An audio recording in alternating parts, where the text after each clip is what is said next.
Gentlemen, welcome to the After Hours Gaming League. My name is Totalbiscuit, bringing you this matchup right here between Team Yelp and Team Facebook. This is also brought to you by Day9.tv. Tech Titans battling it out for a charity of their choosing. I bring you Arx in the blue trunks. He is actually playing random for Team Facebook and has randomed into Protoss in the south of the Shkuras Plateau versus his opponent, the one and only Quentbar. He is in the red trunks and he is playing Terran to the southwest.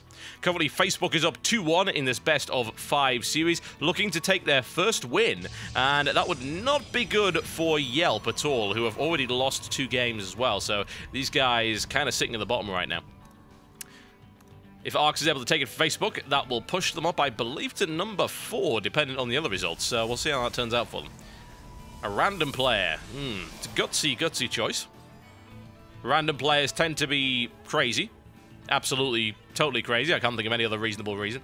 Either that or they tend to have a much higher skill level than their opponents because they feel that they can play all 3 races. I can not even play 1, so to me that just seems to be absolutely absurd. But hey, there you go. Facebook is into mixing it up a little bit, it would seem. They are friends with the Terran, the Protoss, and the Zerg. In the meantime, Quentbar looking to sort out the ever-so-standard wall-off at the top of his ramp.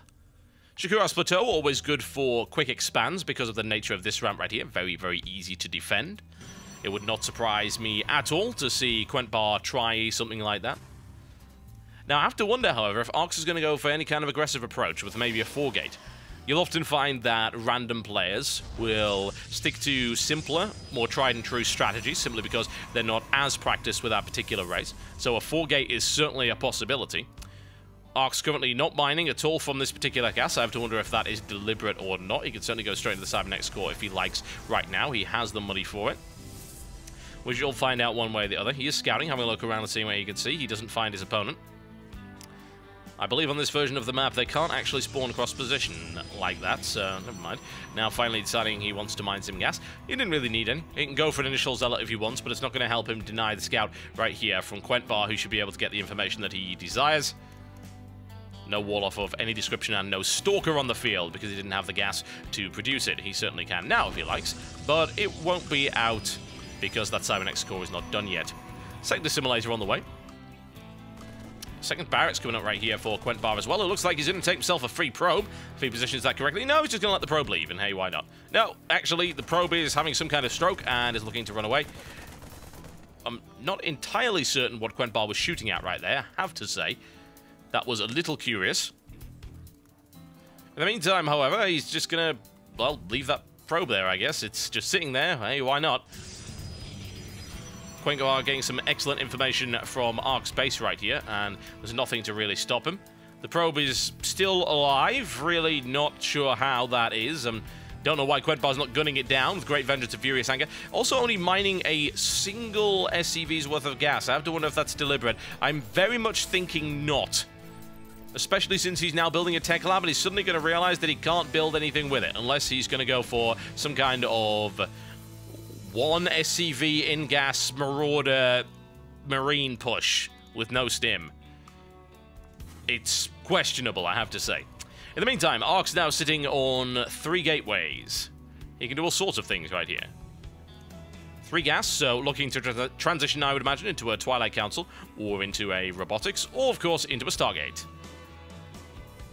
Is he still mining? No, he's actually mining from that now. So yes, that's going to delay the stim significantly. It's going to cause him a whole heap of problems. He's already behind in terms of supply.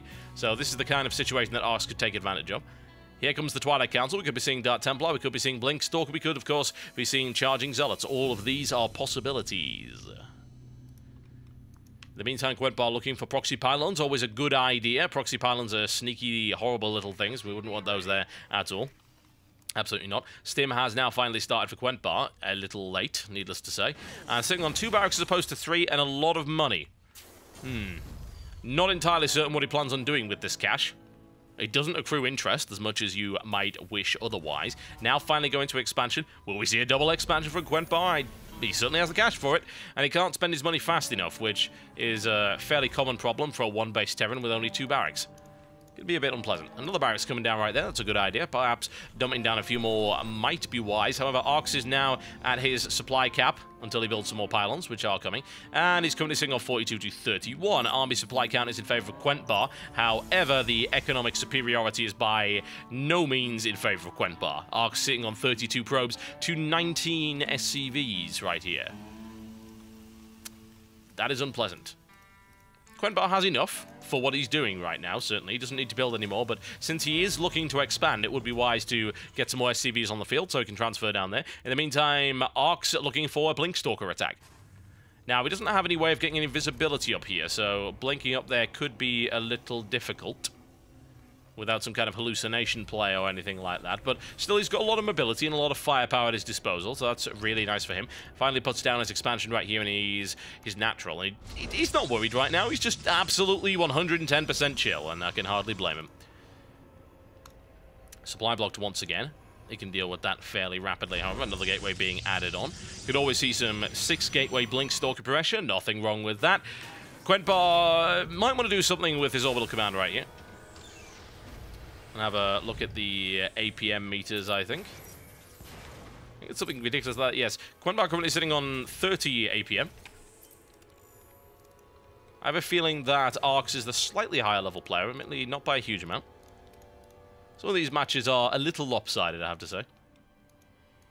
Arx now pushing forward. Does he have the army? Not really.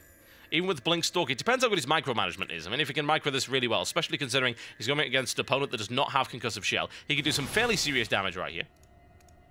Looks once again, he might be able to pick off some supply depots. Admittedly, his opponent does have quite the reserve for the time being. Now 3 barracks on the field, which is good for him, pumping out more Marines, and still lacking any kind of upgrades, however. Doesn't have an engineering bay. He does not have Marine shield. He's going for concussive shell.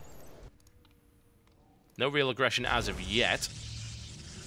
Doesn't feel comfortable going up the ramp. I think Arx could really get a couple more gateways down and could probably finish this off, but he's going for a Templar Archives instead. So this could be some kind of Blinkstalker Archon play.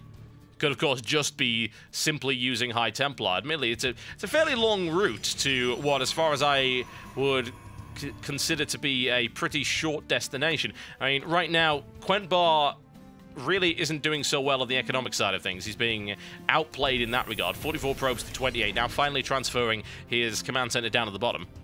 No real upgrades. Doesn't have Marine shield either. He's actually building tanks as well. Now, Arx could now be looking for some damage. He might have what he needs. He's got a reasonably sized force with a couple of nicely placed force fields and a Guardian shield. He should be able to cut through that. That's a pretty heavy Marine count. Stalker's going in right now, but he decides he absolutely does not want to engage in that regard. Might be able to pick off that Marauder. Oh, it's got 3 HP left on it. Now finally going in for it. And a fairly sluggish response right there by Quentbar, who can nail down 1, and no, he can't. Never mind. Yes, he can. And there's a good division right there. No concave for you, I'm afraid. Quentbar is getting smashed into pieces right here by some excellent force field play. Drawn out of position. That sentry is now dead. It was going to be alive, but now it is not. So that will take no further part in my commentary. Arx continues to push forward and annihilates Quentbar's defense. Quentbar really has absolutely nothing to repulse this with aside from 1 tank without siege mode and some Marines. He's most likely going to end up losing this orbital command. He's going to try and gather as many forces as possible to make sure that that doesn't happen. In comes the tank. He's going to try and take some kills with that. Unfortunately, that is not going to happen. And Arx with some good Blinkstalker micromanagement, and now the orbital command on fire. He could push in and finish this right now, in fact, but he's going to warp in some additional units, and he's not going to bother doing anything with that Templar Archives whatsoever, because, hey, why not? He only built that for show anyway. Here comes the Psionic Storm, once again only being built for show, because there's nothing that Quentbar can really do to actually stop this. 18 Blinkstalkers now smashing into the field. Great Blinkstalker micromanagement there by Arx, who is making this look positively easy. There's the pounce, and that, as far as I'm concerned, is all she wrote right here for Quentbar, as well as all she wrote for Team Yelp, who is now about to lose once again. Unpleasant, and Facebook is on the verge of taking it, and there you go. GG, ladies and gentlemen.